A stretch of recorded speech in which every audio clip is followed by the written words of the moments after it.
Здравствуйте, это новости Татарстана. В студии Султан Нугайбеков и о главных темах к этому часу. 2 часа назад стал известен победитель конкурса эскизных проектов соборной мечети Казани. Итоги конкурса подвели Рустам Минниханов и глава федерального Минстроя Ирик Файзуллин.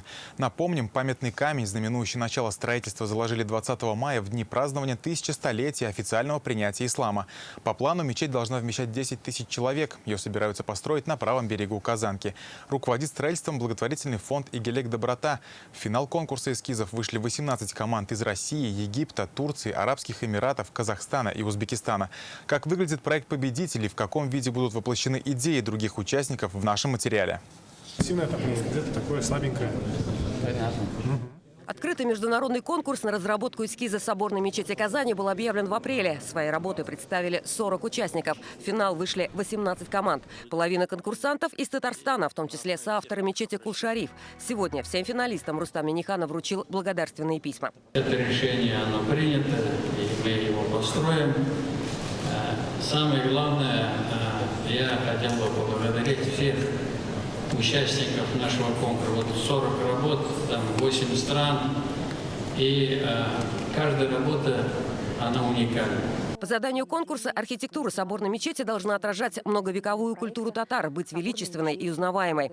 Участникам предстояло разместить на площади 8 гектаров молитвенный зал на 10 тысяч человек, духовно-просветительский центр и автопарковку. Жюри конкурса во главе с министром строительства России Ириком Файзуллиным определило лауреатов конкурса. Хочу сказать, уважаемые победители, спасибо и участники за эту работу, но это не значит, что он может быть 100% именно ляжет в основу того строительства, которое будет происходить. Поэтому это огромная еще работа ждет, но я знаю, что, как всегда, в Татарстане результат будет именно тот, который задуман. Все, что делается в православии, мы радуемся. Что делается для ислама, мы радуемся. Потому что мы друг друга уважаем, никаких ущемлений нет, мы радуемся, что мы можем создать условия для жителей нашей республики. Как сказал президент, все идеи архитекторов учтут при строительстве других сооружений. Я думаю, что воплощение ваших образов мы постараемся сделать на других наших объектах. У нас 1500 мечетей, и мы дальше будем. Некоторые вещи будем использовать в Ладыкстане в строительстве наших храмов, потому что те наработки, которые мы увидели, они очень достойны. В итоге 2 первых места разделили Айвар Саттаров из Казани и бюро из Москвы Гинзбург Архитектс. Они получили приз по 2,5 миллиона рублей. Безмерно счастлив. Доводится испытывать это чувство второй раз. Первый раз я испытал 26 лет назад, когда победил в конкурсе на мечеть Кул-Шариф. Мы погрузились в это абсолютно беззаветно и искренне. Нам хотелось действительно создать образ новой Казани. Соборную мечеть построят на пожертвования. Сбор средств ведет благотворительный фонд «Игелек Доброта», наблюдательный совет которого возглавляет Рустам Минниханов. Возведение планируют начать осенью. В основание заложат древние камни с Болгара, с места официального принятия ислама Волжской Булгарии. Светлана Кадырова, Дмитрий Аренин, Олег Мыльников, ТНВ, Казань. Ее сравнивают с крупнейшими агровыставками мира. Сегодня в Казани заключительный 3-й день международной экспозиции «Агроволга». Ее участниками стали 15 тысяч гостей со всей России и стран зарубежья. Сегодня в Татарстан прибыли министр сельского хозяйства России Дмитрий Патрушев и губернатор Брянской области Александр Богомаз. Они вместе с Рустамом Миннихановым оценили последние тренды в АПК, познакомились с достижениями селекции и новинками машиностроения. По словам федерального министра, Татарстан традиционно занимает уверенные позиции в сельхозотрасли. Какие ноу-хау представили, расскажет Рамиль Галиуллин. Символичный ключ вручен, а значит, по отдаленным деревням республики разъедутся 16 автолавок. Машины – подарок от президента представителям Татпотребкооперации. Рустам Минниханов отметил, создание комфортных условий для сельских жителей – один из приоритетов. Здесь огромную роль играет потребкооперация. Мы эту систему сохранили, есть формы поддержки. Поэтому эта работа, она очень важна. Я искренне поздравляю с этим событием. Новые машины – это новая жизнь. За последние 3 года в Татарстане кооперативы и райпо получили 84 спецмашины на 150 миллионов рублей. Ежегодно возмещается часть затрат по доставке товаров в отдельные населенные пункты далее 11 километров в сумме 75 миллионов рублей. Оказываемая системе потребительской кооперации помощь позволяет успешно реализовывать возложенные на нее задачи по решению социальных проблем сельского населения. Крупнейшая сельскохозяйственная выставка «Агроволга» собрала сотни передовых технологий. В Казань съехались 15 тысяч специалистов в области животноводства, мелиорации и растениеводства со всей страны. Также гостями стали производители из 15 стран зарубежья. Продвигаем по России технологии «Золотим». Со стендами знакомится Рустам Минниханов, министр сельского хозяйства страны Дмитрий Патрушев и губернатор Брянской области Александр Богомаз. Турецкие представители угощают гостей кофе. Вот эта Виктория, она особенная. Они не привезены из Турции, но производятся здесь. Внимание гостей приковывает и стенд Казанского жирового комбината. Уже 10 лет завод культивирует в Татарстане рапс и подсолнечник. Ежегодный объем переработки больше 1 миллиона тонн. У нас, когда мы его строили, большие сомнения всегда нам говорили, как вы в такой северной части строите завод. Все-таки Татарстан, это же не Самара, там, не Саратов, но смогли загрузить. Опытно-демонстрационные поля раскинулись на 50 гектарах. Свои разработки представили больше 400 компаний. Это почвообработка, культивация. Эта татарстанская компания занимается производством широкой линейки почвообрабатывающей и посевной техники. Со следующего года предприятие начинает серийный выпуск нового трактора, аналога легендарного К-700, полностью из отечественных деталей. Машина создается на базе КАМАЗа. Это означает то, что он очень ремонтопригоден, то есть в обслуживании неприхотлив. Запчасти всегда будут под рукой. Ну и, соответственно, это очень важно при, например, полевых работах. Чтобы преуспеть в полях, нужны самые современные машины, передовые материалы и почти космические технологии. Как, например, этот беспилотный трактор. Детище Минского завода привезли в Россию впервые. 350 сил. А это детище наше, местные. Дмитрию Патрушеву показывают татарскую породу лошадей. Первые места занимают всегда в беговых мероприятиях. И на сабантуе, и на скачках. Самый тоже жеребец выдающийся. Подводя итоги трехдневной агроволги, федеральный министр Дмитрий Патрушев отметил, Татарстан – один из лидеров АПК страны. Приволжский федеральный округ и, конечно же, Республика Татарстан традиционно занимают уверенные позиции во многих направлениях нашей отрасли. В частности, вы занимаете лидирующие позиции в стране по производству сырого и обработанного молока. Также входите в десятку крупнейших производителей растительного масла. Кроме того, у вас имеется замечательная база для развития машиностроения. Я очень надеюсь на то, что работа будет выстроена так, что будет укрепляться этот потенциал на благо всей нашей страны. Этому способствуют такие масштабные события, как Агроволга, подчеркивает Рустам Минниханов. Мы увидели очень много гостей, которые выставились, видят в нас своих партнеров перспективных. И мы, конечно же, искренне благодарим всех участников этой выставки. Я хочу сказать и поздравить моего коллегу, президента Республики Татарстан, с теми успехами, с теми достижениями, которые сегодня имеет республика. Республика по праву сегодня уходит в десятку производителей сельхозпродукции нашей страны.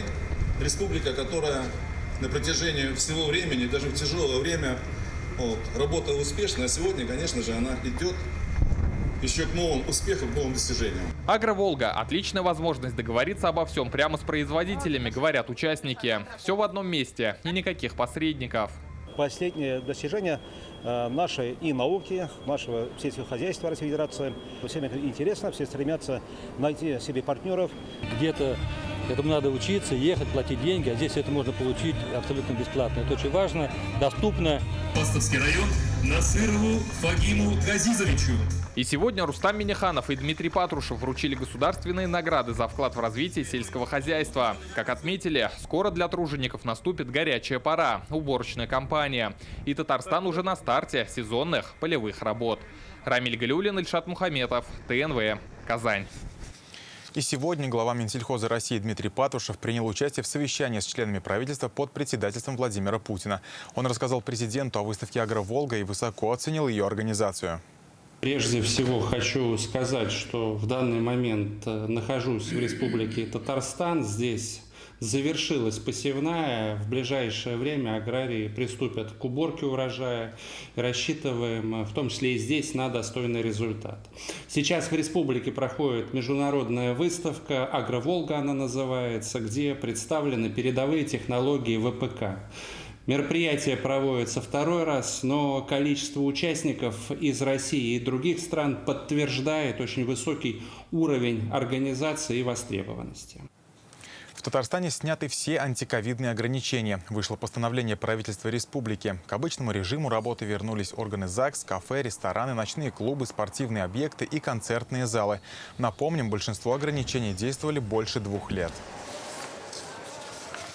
Сегодня в России отмечают День семьи, любви и верности. В нашей стране праздник отмечают в 15-й раз с 2008 года. Но только в этом году он стал официально государственным. Указ подписал Владимир Путин. Татарстанцев одним из первых поздравил Рустам Минниханов. В ролике, который он выложил в соцсетях, он задается вопросом, с чего начинается семья. Это ромашка, сорванная в поле для девочки, первая влюбленность и даже сомнения. Это видео о том, как рождается большое чувство, а вместе с ним и семья. Семья начинается с уважения и заботы, бережного отношения и поддержки. Мы проносим эти ценности сквозь года, из поколения в поколение, передавая верность и веру в любовь.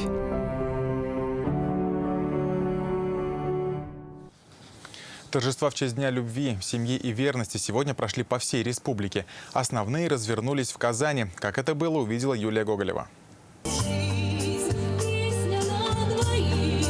День семьи, любви и верности, пожалуй, один из самых теплых государственных праздников. Сегодня его отмечают у Кирилловской церкви. Именно здесь установлен памятник святым Петру и Февронии. Их любовь и верность легла в основу Дня семьи. Этим утром митрополит Кирилл провел в этом храме праздничную службу. Уже после здесь чествовали юбиляров семейной жизни. Семья Боговеевых – одна из тех, кому за верность и любовь вручили медаль. За плечами 35 счастливых лет. Терпение, уважение, любовь и доверие. Самое важное – доверие. Супруги Киямовы вместе уже полвека. Об их истории любви можно написать книгу, говорит глава семьи. Любовь с первого взгляда, ради которой Вакиф Киямов изменил судьбу и отказался от военной карьеры. В армии предлагали остаться зампотехом. Я по технике счастья в автобате служил. И вот то, что я влюбился в нее, я отказался даже от этой вот должности, не остался там. А мог бы стать и генералом, кто его знает. Такие истории, такие семьи – пример для молодых. Счастливых пар, в которых любовь и верность – главная ценность, в Татарстане не счесть. Сюда на праздник многие пришли в полном составе. Мы многодетная семья, и мы за сохранение семейных ценностей, за то, чтобы прививать это детям, и поэтому мы здесь пришли с детьми. Это как бы символ семьи, крепкой семьи, эти двое святых. И для меня это, наверное, самое главное, что есть в моей жизни. Ни карьера, ни работа, хотя это важно, но это всего лишь средство. Настоящая семья невозможна без любви, а любовь не может быть без верности. Эти слова стали лейтмотивом сегодняшнего праздника. Пусть долго-долго попутный ветер наполняет ваши паруса, паруса ваших семей во благо ваших замечательных семей. Праздник удивительный, замечательный, теплый, добрый. Пусть все, абсолютно все поколения будут счастливы в семье. Наш Татарстан – это республика крепких семей. Пусть каждая семья будет крепкой и счастливой. Символично и то, что сегодня в Татарстане брак зарегистрируют сразу 300 пар. Юлия Гоголева, Вадим Ларионов, ТНВ, Казань. Сегодня в Казани прошел фестиваль Шаджаре Байраме «Живая история». Его символ – родословное древо. У мечети Марджани состоялся праздник для семей, которые знают свою родословную. Они на сцене показали видеоролики об истории своих семей и предков. Для гостей выступили самодеятельные коллективы и заслуженные артисты Татарстана. Дети участвовали в мастер-классах и розыгрышах. Также работала ярмарка «Халяль». Желающие попробовали национальные татарские блюда. Праздник продолжится и завтра. Нам очень нравится, здесь праздник очень красиво идет. Мы участвовали на играх, принесли рисунки, получили призы. Хотелось бы, чтобы не только в День семьи проводились такие мероприятия, а почаще, чтобы объединять семьи родственников. У нас сегодня праздник, посвященный Шачара Байрама. Также сегодня еще совпало о том, что это у нас пятница, день Арафа, когда наши мусульмане просят дуга за то, чтобы в мире был мир. В городах и селах сегодня прошли праздничные торжества. Чествовали семьи долгожителей, устраивали свадьбы и вручали медали за любовь и верность. Подробнее в нашем обзоре. Люди приходят семьями. В Набережных Челнах праздник отметили у ДК «КамАЗ» в Парке Победы на бульваре энтузиастов. Здесь концертная программа с участием творческих коллективов города, интерактивные площадки. Мелками на асфальте челнинцы рисовали свои пожелания. Понимание друг друга и радости больше. Чтоб счастливы были, любили друг друга и были любимыми. В этот праздничный день в Автограде заключили брачный союз 32 пары. Потому что это день семьи и верности. Да. Это будет красиво и... Символичная дата. В Нижнекамске молодая пара байкеров к бракосочетанию подошла креативно и отправилась в ЗАГС на мотоциклах. В парках и скверах города дошколята раздавали нижнекамцам символ праздника – ромашки, сделанные своими руками. Эта акция проходит в городе ежегодно и стала доброй традицией. Мы всем семьям желаем радости, счастья. Что такое семья? Семья – это любовь, надежда, вера. Пусть будет все у всех хорошо. В Буинском ЗАГСе чествовали семьи-юбиляры. Они прожили в браке 30, 40 и 50 лет. Для них подготовили концерт. Надо любить друг друга, уступать друг другу. Вот. Преодолевать все вот эти кочки, какие были, какие-то. Да. Были и полосы, были и это, радостные дни были. Ну, все мы преодолели. Житель Зеленодольска преподнес открытку из живых цветов супруги на ее юбилей. Хайдар и Фания Бикмурзины вместе уже 57 лет, но романтика до сих пор присутствует в их семейной жизни. Говорю, мне надо на железнодорожный вокзал купить билеты. А он говорит, нет, а я тебя не отпущу. Я говорю, как это не отпущу? Я не хочу, я хочу, чтобы мы были вместе. 18 лет мы с ней поженились, очень молодо. Этот очаг она держит у нас. Праздник стал по-настоящему семейным и уютным. Отметили его и молодожены, и те, кто прошел рука об руку полвека и больше. Иван Сарафанов, Светлана Звонарева, Арина Шамина, ТНВ, Татарстан. В лесах Татарстана зафиксировали активность змей и клещей. Их численность превзошла показатели прошлых лет. Как защитить себя и с чем связано такое нашествие, читайте в интернет-газете «Реальное время». Сегодня в ряде районов Татарстана введено ограничение на пребывание граждан в лесах. Это Казань, Аксубаево, Актаны, Шалькеевский район, Апастово, Высокая гора, Верхний Услон, Кайбицы, Мензелинск, Нурлат и Пестрецы. Это связано с высокой вероятностью возникновения лесных пожаров. Отметим, это не запрет посещения лесов, но нельзя заезжать на машине, разводить открытый огонь, бросать мусор, особенно стекло, окурки, спички, пропитанные горючими веществами предметы. Словом, все, что может спровоцировать возгорание сухой травы. За нарушение предусмотрен штраф до 30 тысяч рублей. В ближайшее время температура воздуха в дневное время будет прогреваться до 30 и выше градусов теней. Мы прогнозируем, что 4 класс пожарной опасности может установиться и в других районах. При установлении 4 класса пожарной опасности и при прогнозировании сохранения его в ближайшие 5 дней будут введены ограничения в других районах. Сегодня в Казанском танковом училище состоялся торжественный митинг, посвященный отправке добровольческого батальона «Алга» на специальную военную операцию. В мероприятии принял участие первый вице-премьер Рустам Нигматуллин, главный федеральный инспектор Виктор Демидов. Добровольческий батальон сформирован из тех, кто изъявил желание участвовать в спецоперации. Это вызывает глубочайшее... В годы суровых испытаний, которые неоднократно выпадали на долю нашего народа, воины всегда проявляли героизм, верность воинскому долгу и любовь к родине. Желаю вам удачи. И главное, вернуться после выполнения боевых задач без потерь, здоровыми и в полном составе. Направляться они будут сегодня в Оренбургскую область, поселок Тотская, где будет проходить подготовка, дополнительное боевое слаживание, после чего, это в районе месяца, после чего батальон будет убывать для выполнения поставленных задач, в том числе боевых. Перед тем, как подписать контракт, добровольцы прошли медосмотр и психологическое тестирование. В Татарстане сформированы 2 батальона – Алга, Вперед и Темер Железный. В их состав вошли в основном граждане старше 35 лет, служившие в армии.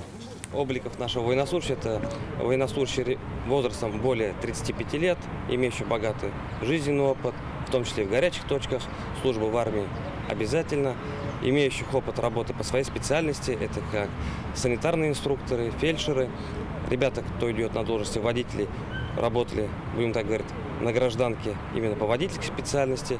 Участвовал в 3 компаниях, 2 добровольцев, в одном меня призвала Родина. А сейчас просто, необходимость, потому что, гибнут простые люди, дети, и кому-то надо просто их защищать.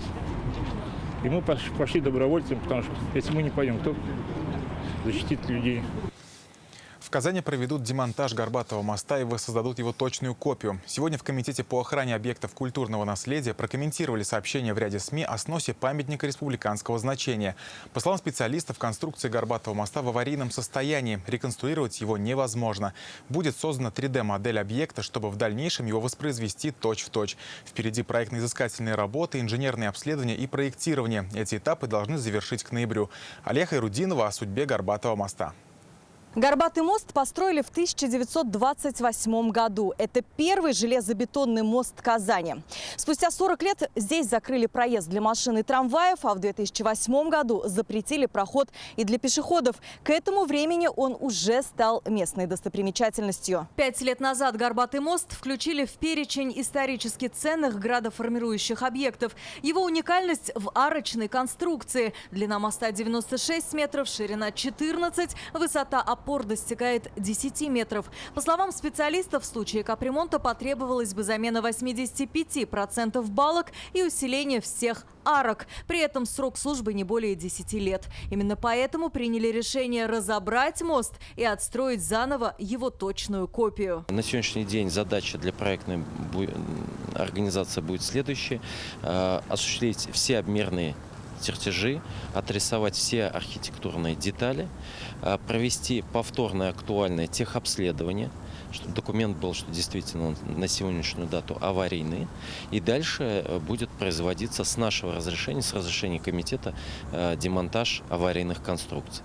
После этого уже непосредственно подрядной организации и заказчику в том числе мы выставим требования о воссоздании объекта в его историческом облике. На портале госзакупок размещен тендер на проектно-изыскательные работы по демонтажу Горбатого моста. Их оценили в 12 миллионов 600 тысяч рублей. Сюда не входят работы по разбору и строительству моста. На это будут объявлены новые тендеры. Стоимость демонтажных работ, стоимость воссоздания, она будет определена после подготовки проекта и прохождения соответствующей экономической экспертизы. Что касается демонтажных работ, лично мое мнение, конечно, это нужно уже начинать было вчера, потому что сооружение угрожает безопасности людей. Аварийный мост и сегодня соединяет улицу Иовлева и Табейкина. Проход загораживает забор с колючей проволокой и предупреждающей надписью. Но желающих испытать судьбу много. При этом мост представляет опасность. Во время проверки выявили серьезное разрушение защитного слоя бетона,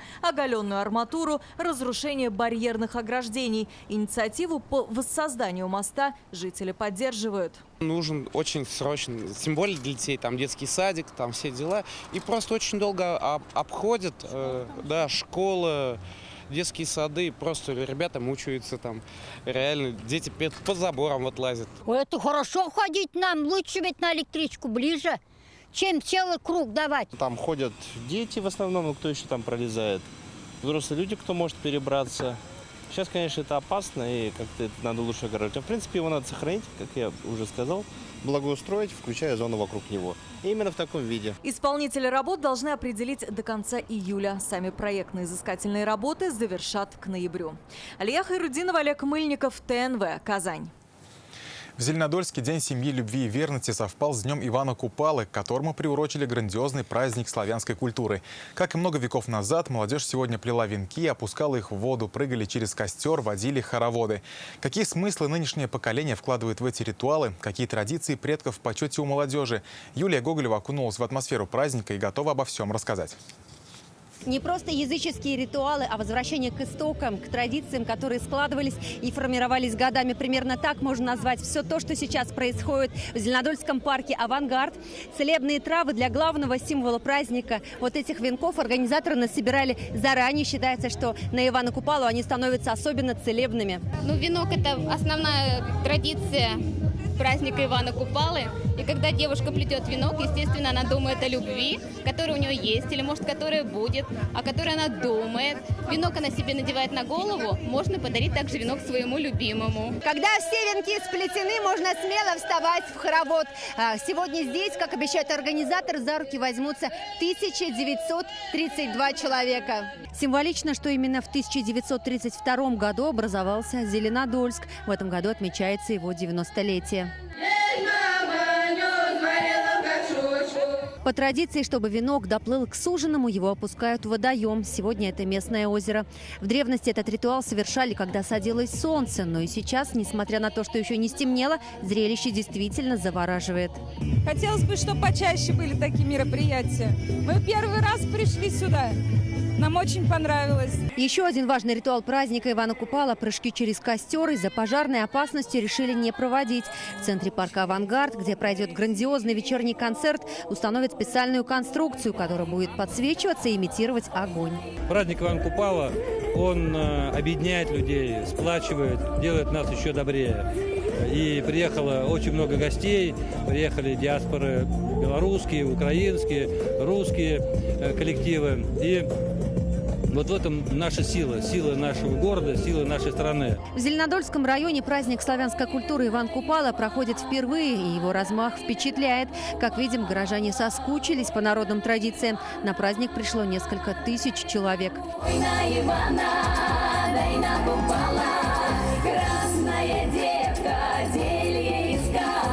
Юлия Гоголева, Данил Филатов, ТНВ, Зеленодольский район.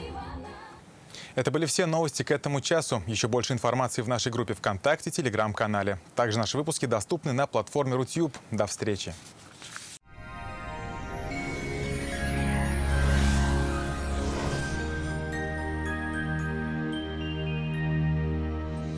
Здравствуйте! Синоптики прогнозируют еще один жаркий день. Татарстан по-прежнему находится под влиянием солнечного антициклона.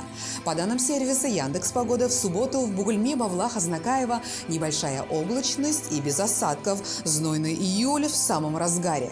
Высокие температуры сохраняются в Нижнекамске, Набережных Челнах и Елабуге. Ночная температура тоже стала выше, плюс 16, а днем плюс 30. Суббота будет жаркой и малооблачной в Агрызе, Менделеевске, Актаныши. Поэтому летний июльский день будет располагать, чтобы провести время в парках и аллеях с порцией холодного мороженого. В Арске, в Кукмаре, Балтаси вероятность осадков минимальная. Днем жара плюс 30, а вечер будет благоприятен, чтобы проводить закат, наслаждаясь теплым летним воздухом. Повышенный температурный фон в Болгаре, Дрожжаном, Буинске будет солнечно и без осадков. В Альметьевске, Чистополе, Мамадыше субботний день также обещает быть знойным и без дождей. В воскресенье существенных изменений в погоде не ожидается, а местами пройдут дожди и прогремят грозы. Федеральная сеть медицинских центров «Доктор Ост» – лечение самых сложных заболеваний позвоночника и суставов без боли и хирургического вмешательства. За 12 лет в 10 городах России врачами клиники отменено более 70 тысяч операций. Лучший протез – тот, что остался в упаковке. Говорит Оксана Кузина, основатель медцентра «Доктор Ост». Своим пациентам мы рекомендуем отказаться от сложного хирургического вмешательства. Всего один укол позволяет спасти разрушенный сустав и отказаться от протеза даже на поздней стадии артроза и при некрозе. Приходите в «Доктор Ост», убедитесь, вернуть сустав к жизни можно в любом возрасте. В Казани переменная облачность, без осадков, ночью плюс 20, а днем плюс 31. Ветер южный, слабый. Атмосферное давление 757 миллиметров ртутного столба, влажность воздуха 54%. Магнитное поле Земли спокойное. О погоде все. В студии была Лейла Латыпова. Хорошего настроения и оставайтесь на нашем канале.